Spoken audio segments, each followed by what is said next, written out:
some of that trail dust out of her drawers, Joe. Well, I can wash up anytime. Joe, you got time for that later. Come on. Get him out of here! Unhand me, varlet! What's he saying? Remove your filthy hands from my person. Oh! Imbecile, traitor, mécréant. You varlet!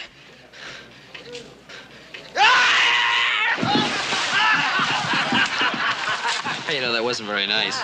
You call me a varlet. You know what a varlet is? One of them English sissies that goes around dressing up the counts and them dukes and such. That's a valet. Huh? Valet to you. Oh, yeah. Well, varlet's probably something even worse. Sir, I demand satisfaction. Do what? You have humiliated me in front of all these witnesses. I shall not rest until I obtain full satisfaction. He means he wants to fight a duel. You must be joshing. You ain't even got a gun. As the insulted party, I have the choice of weapons. I choose swords. I wouldn't even know how to handle one of them things. I shall teach you, mon ami. After which it shall give me the greatest of pleasure to kill you.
Look, lady, I don't like to do this either. Héloïse, un moment, j'arrive. Qu'est-ce qu'il y a?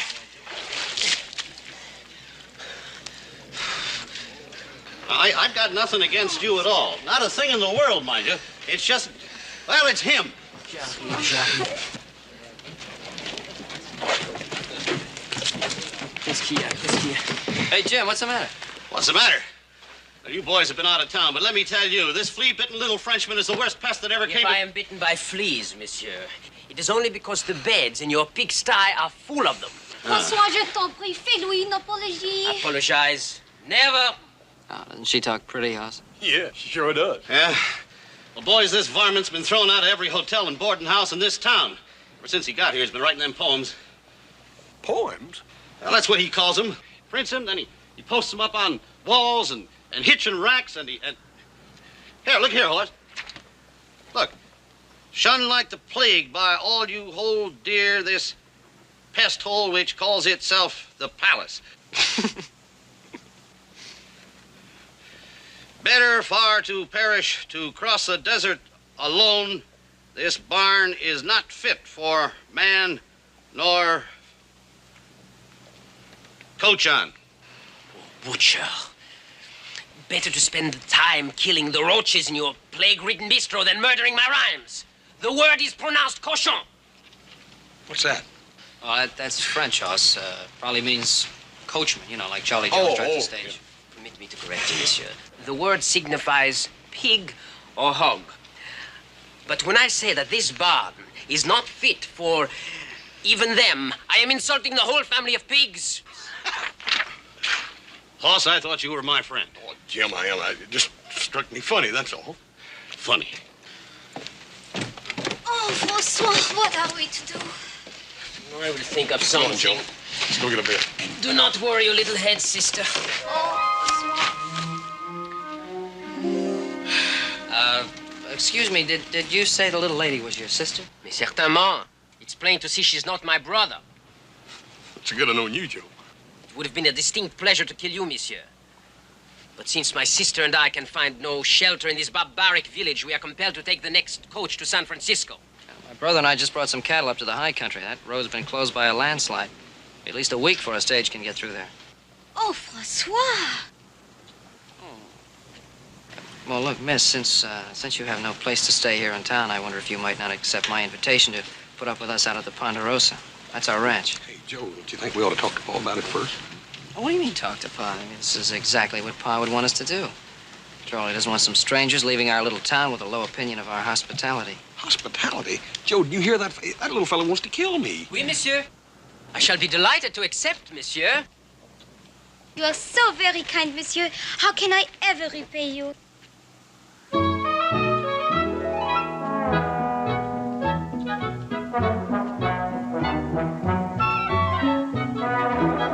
I must admit this comes as somewhat of a surprise, but of course you are most welcome, both of you. I'm sorry I didn't quite catch the name. For a good reason, monsieur. No one has mentioned it. It is Villon, Francois Villon. My sister, Eloise. Did you say Francois Villon? The same. Well, I must say, you haven't aged very much. Hey, you two fellas know each other? Now, Francois Villon is one of the greatest poets in French literature. I'm delighted to find someone in this wilderness with even the slightest particle of learning. Are you by some chance a descendant of the great poet? I shall be happy to explain, monsieur. You see, Francois... Oh, François, je suis très fatiguée. Oh, ma pauvre belle, she's tired. Perhaps I can explain another time. Oh, well, of course. Please forgive our thoughtlessness, mademoiselle. Horace, would you take the bag, Jen? Permit me to? Merci, monsieur. Horace, don't forget to get all the things, huh? Monsieur Horace, do not forget my salt case. One of them is reserved especially for you.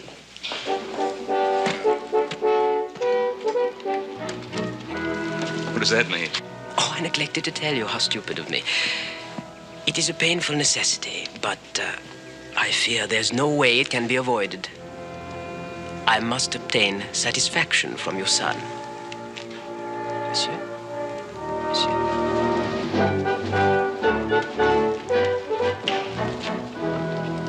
Satisfaction?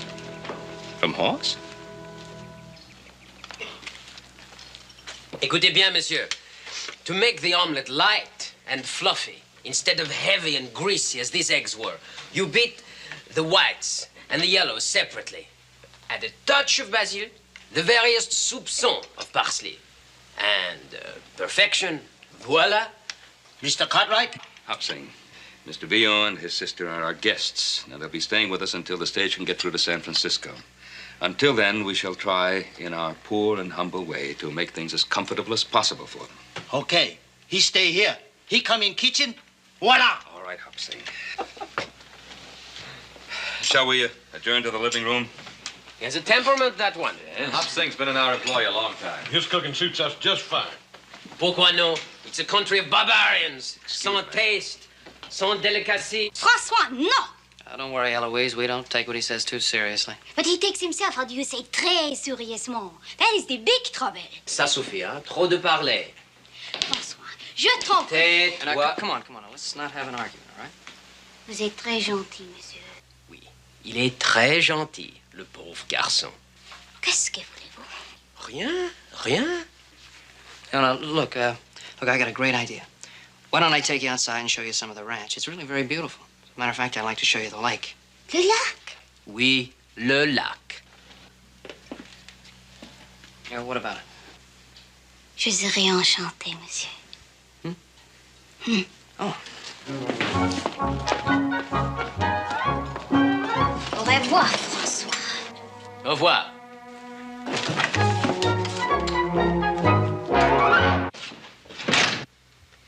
Forgive my frankness, gentlemen, but how can you tolerate these furnishings? Not a trace, not a single touch of elegance. Oh, I got chores to do. I'll see you all at while. Yeah. Ah, but here is something else. Exquisite. Well, thank you. I'm glad you like them. Yes, I do, monsieur, very much. Thank you again. Those are portraits of my wives. Your wives, monsieur? Yes, my my late wives. All three of them? Monsieur is a véritable bluebeard. However did you manage it? The workmanship, monsieur, is superb. The frames, they are of gold, no? The frames, they are of gold, yes. Now, what has that got to do with my... Easy, Pa. Monsieur Villon, that's not the matter which we wish to discuss. If you would honor us by sitting down. Votre service. We would like to hear that explanation that you promised us earlier. About my name? Oh, yes, with your permission. We're waiting. Bien. You are perhaps familiar with the theory of reincarnation? I've read about it. Then you will understand when I tell you that I am the living reincarnation of François Villon. No, monsieur. Do not look down your nose at me. I, too, was skeptical at first.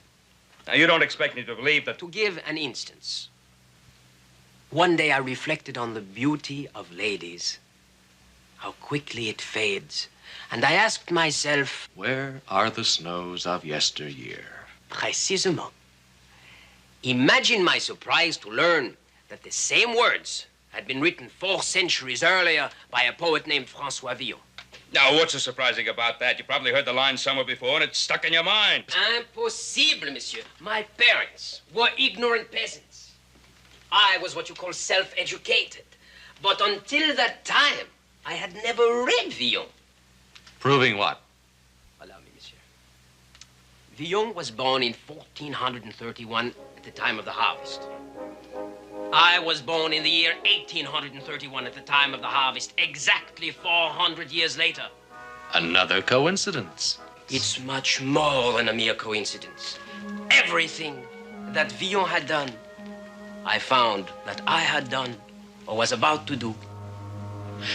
Allow me to remind you, Monsieur Villon, that the great poet Villon was also a rogue and a rascal.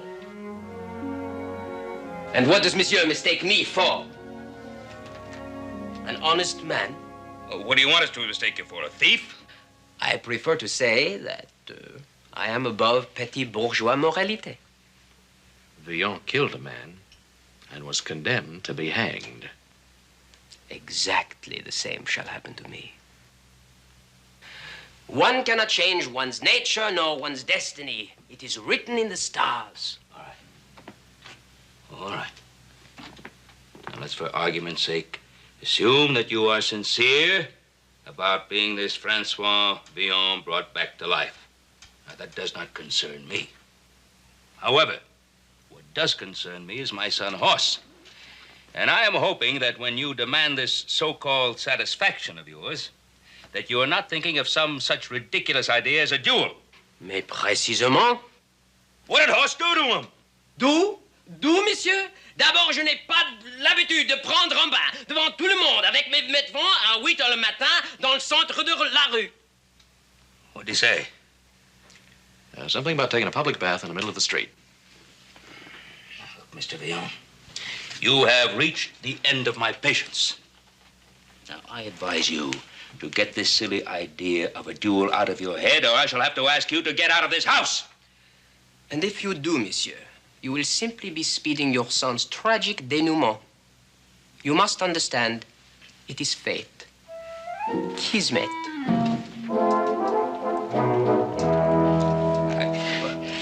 Don't take him seriously, Pa. He's just an actor playing a Take part. him seriously. He's just an actor playing a part. Did you hear what he said? He's going to duel with Horst. Well, just because he says he's a duelist doesn't make him a duelist, no more than saying that he's Villon makes him Villon. When you come right down to it, he probably can't even handle a sword at all.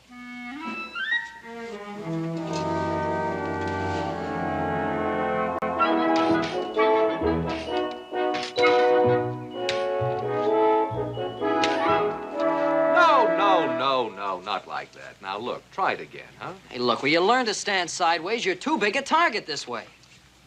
Oh, come on, Joe. I'm too big a target any way you look at it. Now, look, this isn't a fist fight. You better get that through your thick skull. All right, look, let's start from scratch. But you hadn't said that. That makes me nervous. You'll be lucky if a scratch is all you get. All right, ready? The salute.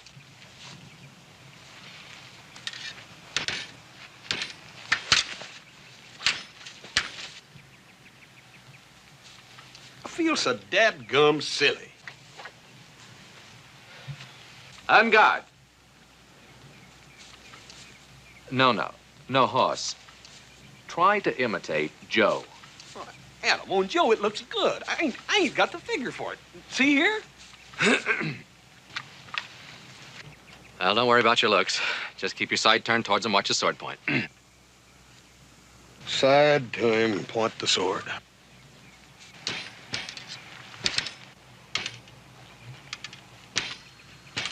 Hey, Joe, you're cute, ain't he, Adam? Forget the jokes. That's your enemy. Attack! Joe? Ah, dadgummit. Oh, what's the use, Adam? He's not going to take it seriously. Well, it is kind of hard to keep a straight face dancing around out here on these hills with silly-looking toothpicks. Hoss?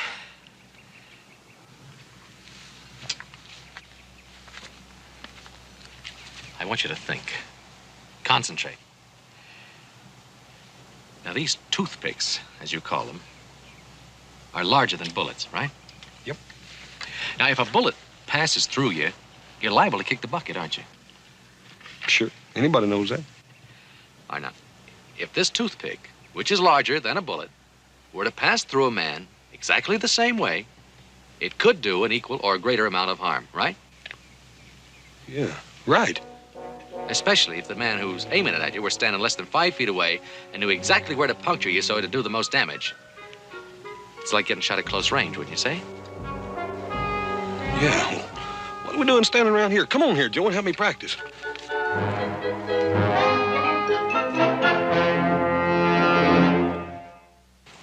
Now, show me that thing where you do this. Second. Second. All right. You want me to lunge? Right. All right. You ready? Ready. I don't want to hurt you. No. You ready? Yeah. Hey, that's good. Yeah, come on. Now, let me try it. All right. Yeah, Lunge at you. yeah, you Ready? want lunge. Yeah, okay. It's not bad. Little easy. No, c'est abominable, monsieur. The fault is yours, you see. You must attack with more esprit. Élan. You see, he does not comprehend the seriousness. He is not on the qui-vive. What would you like me to do? Stab him a few times to get his attention? Pourquoi non? You see, the lunge, it must be real. It must be deadly. Many have been killed while practicing pour le sport. Only so can one learn the essentials. Hey, wait a minute. You mean I got to get killed before I can get to be a good dueler? I will demonstrate. Your weapon, s'il vous plaît?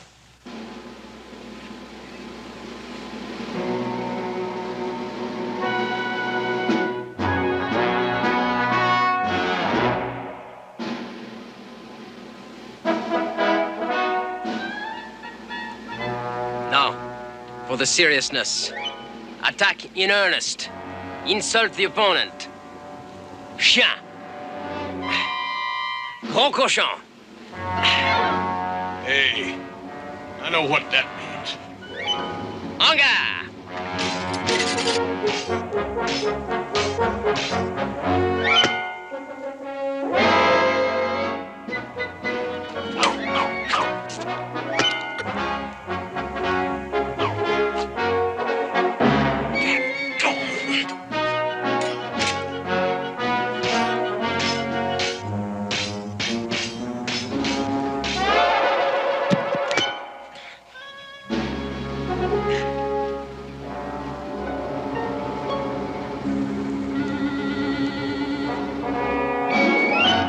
Monsieur, I hope you've learned something.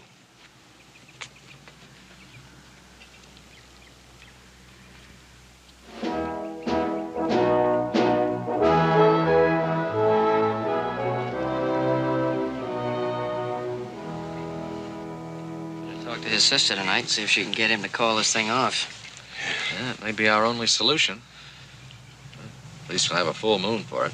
Yeah, listen, little brother, you talk real good, you hear? Don't you let that moon get your mind off what's important.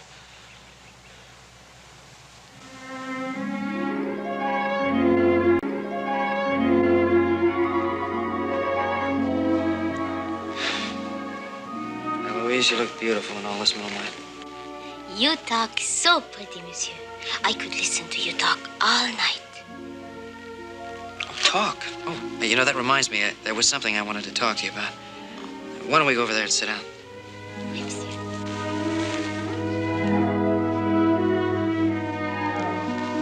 Merci. See, I wanted to talk to you about my brother Hoss. I was wondering if you could speak to your brother and maybe talk him out of fighting that silly duel. Oh, I already have. I tried everything. It's impossible to reason with him. He is a man, how do you say, a man possessed of the devil of Francois Villon. Come on, you really don't believe that, do you? Of course not.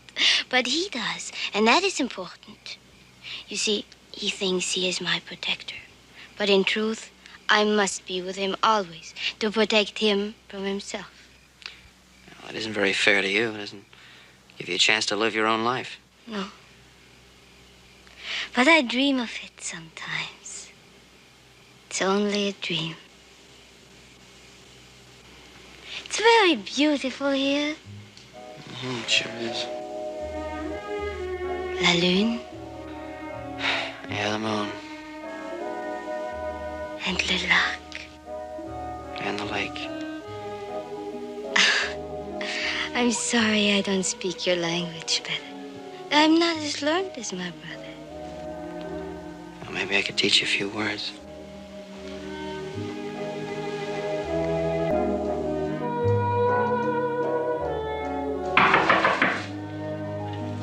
Qui est-ce? C'est moi, François.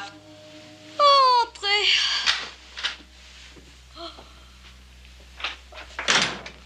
I did not hear you come in last night, my sister. Oh, perhaps you fell asleep early. No, I was up late. I was occupied in writing verses. Oh, it was a beautiful night. We walked. Yes, of course. He's handsome, this little Joe. N'est-ce pas? Oh, oui, très beau. Oh, what are you all dressed up for? Where are you going? Virginia City. Monsieur Cartwright has graciously provided me with a horse. Pourquoi? Well, soon the road will be clear and we must take the stagecoach. To do this, we must have money to pay for the fare. But we have money. No, little sister. You use the wrong tense. In English, the expression is we had. Oh, je ne comprends pas. In this country of barbarisms, there is one more barbaric than all the rest. A game called poker. It has not the delicacy, the finesse of baccarat or chemin de fer. You have lost our money. Only a small sum remains. And now you go to gamble again? You're going to lose everything. No, little sister. Now I do not gamble. Now I have other plans. Oh, please, Francois. Each time you have the plan, there is more trouble. I beg you do not go. Little sister, I would not cause you one moment of unhappiness, but there are some things I must do. It is fate which decides. Au revoir, ma chère. Oh, Francois, no. What am I going to do here without you?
Francois should have been back by now. Well, all he had to do was buy the tickets for the stage to San Francisco. Don't tell me you're worried about him. Worried? Well, I suppose I am worried about him in a way. Well, I admit he gets me riled up at times, but, well, you can't take him serious. He's like a little child. Well, you have another child to worry about. A big one. Oh, I can't believe he's serious about wanting to fight a horse. Can't you? Well, let me remind you that his idol once boasted of killing a man with a sword. Feels he must imitate him, live his life all over for him. Well, that's just a lot of talk. Little boys talk. Well, it sounds like your little boy might be returning. Good evening, Ben. Oh, Roy, come on in. Thanks. Howdy, Adam. Roy? Well, what brings you out to the Ponderosa this time of night? Now, don't tell me that you brought me a warrant. No, it ain't a warrant, Ben. It's this Frenchman you got visiting you here. Oh, yeah? Oh, what? Well, he's wrote himself another poem. Oh, is that all? No, Oh, that's sit down. not all. Now, he went to Les Stanton's printing shop and paid him to make a whole lot of copies of it. Oh, well, I gave him that money. Hey, Roy, what does the poem say? I'm coming to that, Adam. Ben, it's all about you. Oh, yeah? Yeah, about how you come out west here without a nickel in your jeans. Yeah? Marrying a woman. Yeah. And then killing her so she could get her land. What? And then you married a second one, got rid of her, and a third.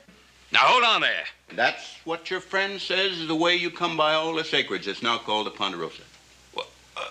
Oh, that's preposterous. I know it, Ben, and you know it, but there's a lot of people coming into town every day that don't know it. Now, a thing like this could get us into a whole pack of trouble. Pack of trouble. Trouble, you don't know the half of it.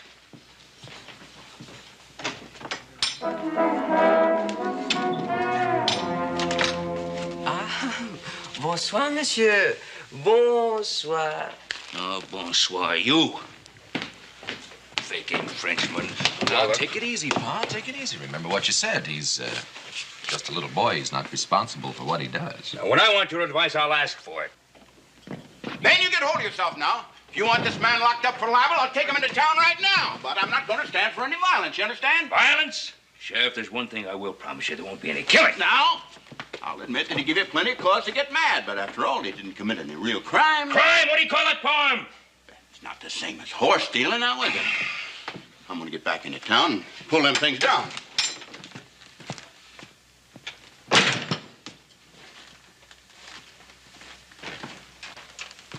So, I lend you my horse to go to town.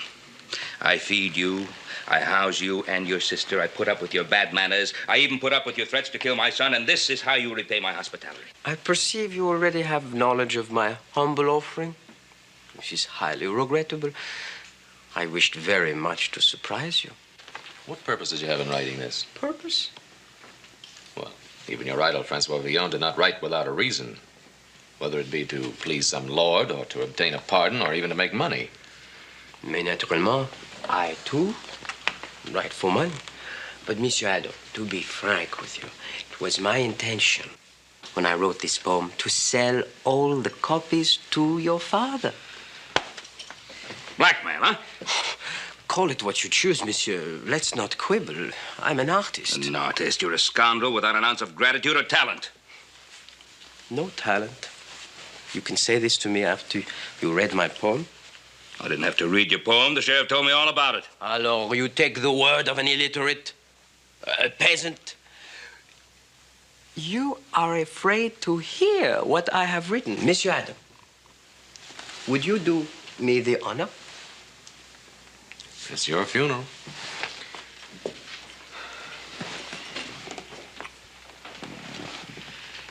Ballade in honor of my gracious host, the Lord of the Ponderosa.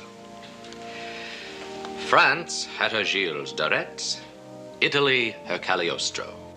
Cleopatra trained vipers as her pets, and the Borgias' banquets saw hundreds fall. But the Lord of the Ponderosa is master of them all. Bluebeard had a surplus of wives. Henry VIII had far too many lovely ladies, all who laid down their lives, and others there were who heeded the butcher's call. But the Lord of the Ponderosa is master of them all. Infamous Pharaoh. All right. That's enough. I've heard enough. You know, Pa, when you considered it simply as poetry, it really isn't too bad. Bad. I told you all that reading would affect your mind. All right, Mr. Vino, time for some plain speaking. I've let you stay here this long only on account of your sister. But sister or no sister, you get out of here tonight, both of you. Pa, you can't do that. Oh. Well, I'm sorry, mademoiselle. Pa, you promised both of them that they could stay. I don't know what Francois has done to make you so mad, but whatever it is, you shouldn't let him rile you. After all, Pa, he's just like a little child. Now, you stay out of this. Yes, sir.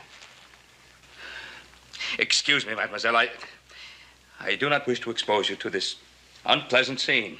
We will pack at once, monsieur. My brother and I thank you very much for all your kindness. Now, well, wait a minute. Wait a minute. Well, little Joe's right. I did make that promise. You and your brother can stay here until that trail is cleared. No, it would be imposing too much. Oh, my dear, as far as you're concerned, it's no imposition at all. We accept.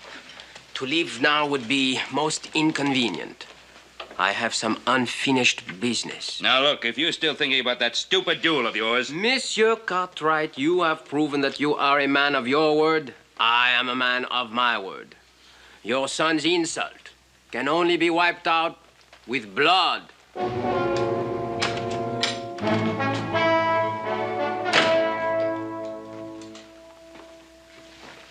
What's everybody down the mouth about? Au contraire, monsieur. I am, as you say, very much up in the mouth. Bonsoir, monsieur. Eloise.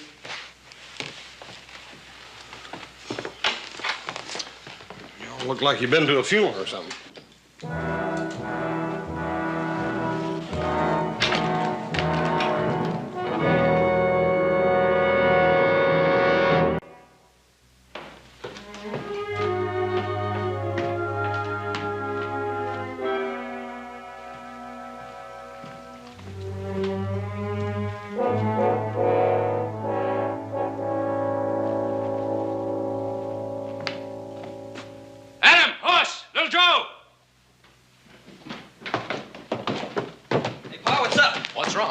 Your mother's pictures, they're gone. What? Yeah. Hey, Paul. You here? I thought you took the team in. Team? Yeah, you two. Who took them in? I'll give you one guess. Got up early and came down. Thought I'd get a little practice. gone. Should have known. Well, we won't have any trouble trailing them. But trailing who? All right, boys, let's get started.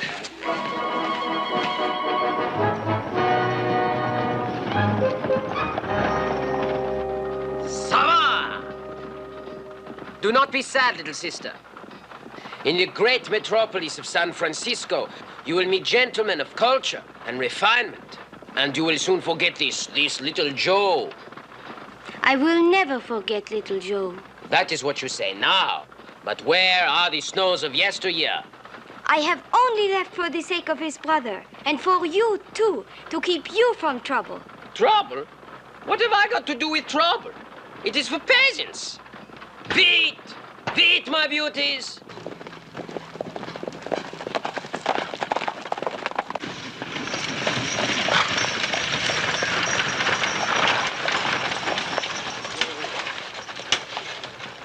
Ah, San Francisco. That way. Sava!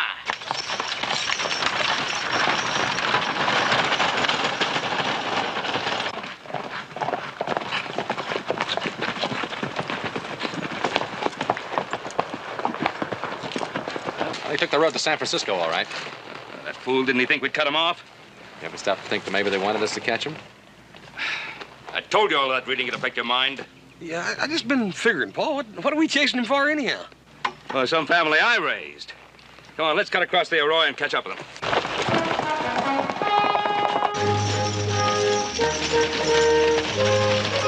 Hey there! Hey there, Paul. Now, let's go!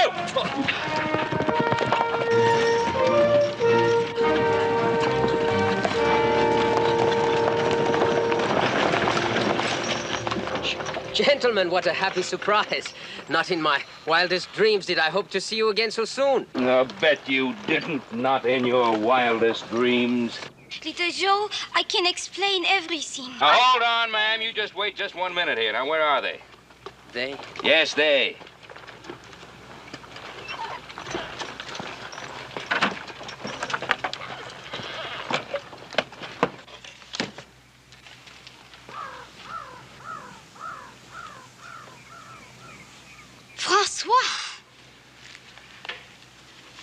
stay at the Ponderosa was so pleasant. I felt sure you would not object if we took back with us some small memento, a souvenir. How could you do this, Steve? It was not very difficult. Well, you're just lucky there are no scratches on him. Otherwise, I might have to take the law into my own hands. The law, monsieur? Yes, the law. It might come as a shock to you to find out, sir, that horse stealing is punishable by hanging in this part of the country. The horses? But, Francois, you told me that... Pa, you couldn't hang a man just for borrowing a couple of horses. Horse is right, Pa. I mean, that's carrying a little bit too far.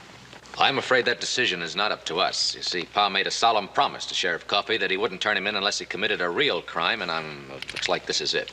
Yeah, well, now, wait a minute, Adam. Oh, Adam is right, boys. I guess I did make that promise. You can't take a man in to be hanged. That's up to Sheriff Coffey.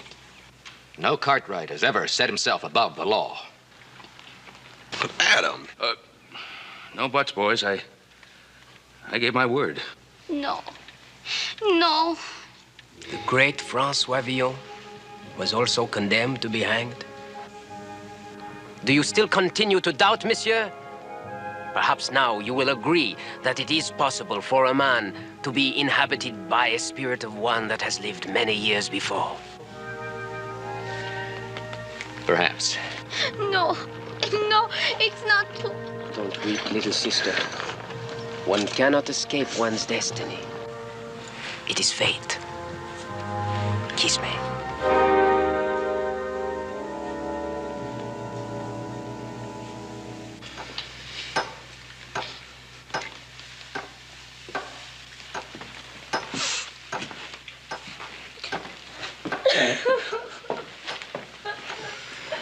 It's always hardest on women. Well, you know, it isn't exactly easy on you. On me, monsieur? What is life? A straw in the wind. We all must die sometime. But it is not given to all to live on forever in men's minds and hearts. That's right, sure ain't. I have spent all of last night composing a poem. It is a masterpiece. It is my last testament to my brothers. Just as Francois Villon wrote his 400 years before. Is this great masterpiece important enough to compensate for your death? Oh, bien sûr. 1,000 times over. It teaches love, mercy, understanding. Monsieur has not lied to me. I will be permitted to read my poem in public. Oh, yes, right before you hang. It is all I ask. The scaffold they are building, it is in the public square. Right in the heart of town. The carpenter spent all night working on it. It's almost finished. I measured the cadence of my poem to the beat of his hammer. If you like, I will read it to you. Perhaps you'll make some suggestions. Oh, no. I wouldn't dare presume. I'll read it anyway. The last will and testament of Francois Villon, written on the occasion of his execution in Virginia City on Friday, the 17th of October, in the year of our Lord, 1860. Brothers who draw the breath of life when I am dead, harden not your hearts against my dying call. Let no man mock me, nor my sad estate, but pray to the Lord that he spare us all. Brothers, though my feet dance lightly on the wind, though they kick to the sound of a silent song, remember this: ere you condemn my sin, it is not given to everyone to know right from wrong. Thank the stars that you do not share my fall. Let no man mock me, nor my sad estate, but pray to the Lord that he spare us all. Dad burned if that wasn't the prettiest thing I ever heard. Just to think I dang near killed you. I forgive you, monsieur, with all my heart. But one correction. It is I who would have killed you. Francois, you must forgive me for saying you had no talent. Adam?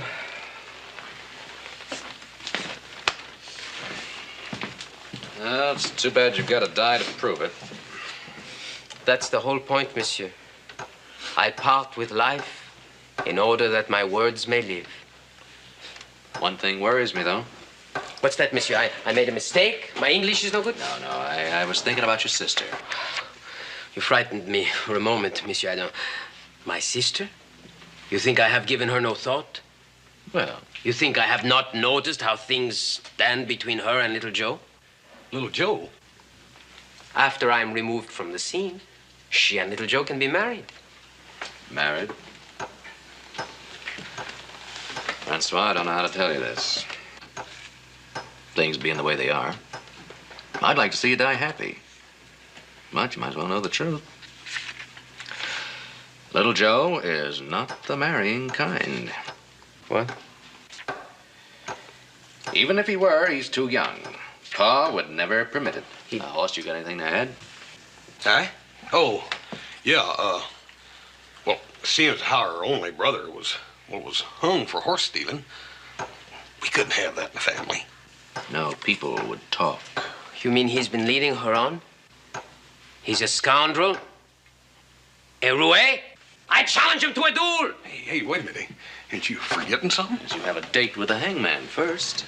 But my sister Eloise can hardly speak the language. She's helpless without me. She's all alone. Well, she wouldn't be alone for long. What do you mean? Well, there are lots of dance halls that need hostesses. Men get tired of looking at the same old faces. My sister, a dance hall girl?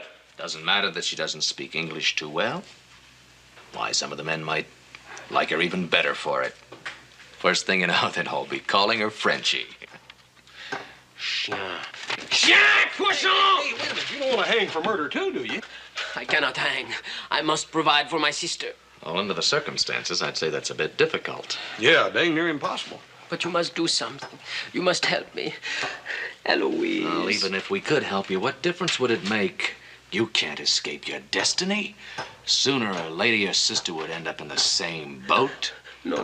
I would take care of her. I would never leave her this way. Do you really mean that? Of course I mean it. What do you think I am? Un cochon? Hank! Hank! Hank, you can stop that hammering now. The scaffold, she's finished, yes? It was never started. Okay, Sheriff.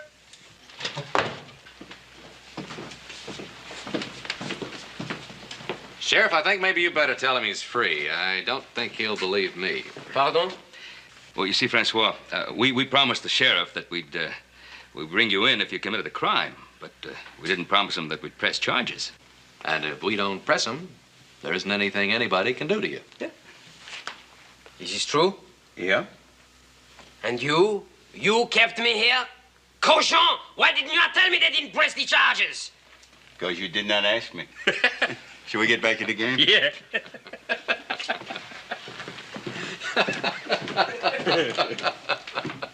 Oh, Francois, don't feel too badly about not getting hanged. At least you got a chance to write your epic poem. It was you! Now, you were the one... don't jump to any conclusions. Only a man who loves poetry could have the imagination for such a plan. I shall be in your debt for always. Well, maybe it was kind of a dirty trick, but I hope you learned something of a lesson. A lesson. What greater lesson can a man have than to be saved from the hangman? And just think, mes amis, how few are fortunate enough to profit by the experience. C'est bon.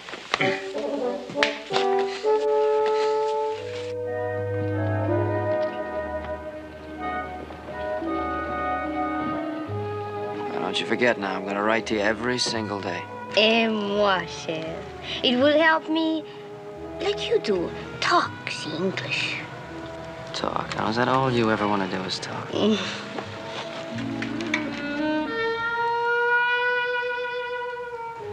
revoir. Merci mille fois for your hospitality. For the cash you've been generous enough to lend me. And above all, for the lesson. I hope it sticks. Oh, mais certainement. Francois. Touché. En gare.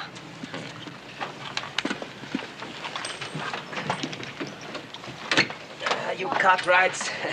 You taught me what I must do. First, I must find a rich husband for my sister in San Francisco. And then I shall be free. Free to be hanged. Au revoir, mes amis. Au revoir. Au revoir.